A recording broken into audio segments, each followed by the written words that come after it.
Il Marchesi è a casa mia. Io resto a casa e andrà tutto bene. Andrà tutto bene per voi, famiglie, per i docenti, ma in particolar modo per i nostri studenti, che hanno una grande opportunità adesso, quella di essere liberi, liberi di apprendere, liberi di sperare in una scuola nuova che diventerà una realtà. Andrà tutto bene e dopo sarà tutto molto molto più bello. Vi aspetto. Baci.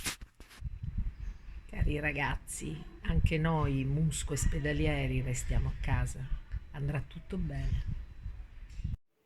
Desidero rivolgere un caro saluto ad alunni, famiglie e personale scolastico dell'Istituto Comprensivo Malerba e ringraziare tutti per il generoso contributo che ciascuno sta offrendo alla gestione di questa emergenza in termini di solidarietà e di responsabilità.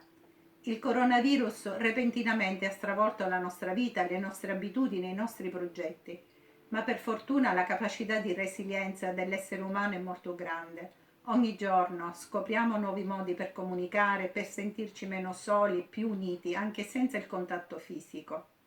Sono sicura che ce la faremo, anzi ne usciremo vittoriosi, perché sapremo fare buon uso di tanto dolore e di tanta sofferenza, trasformandoli in cambiamenti di stili di vita a livello personale, sociale, politico e anche ecologico.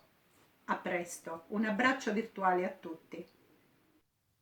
Permettetemi di dare un grande abbraccio a tutta la comunità della Pestalozzi, alunni, genitori, docenti e non docenti. Stiamo vivendo un periodo difficile, complicato, ma se tutti noi compiamo il nostro dovere, cioè ciò che ci viene chiesto, riusciremo a superarlo.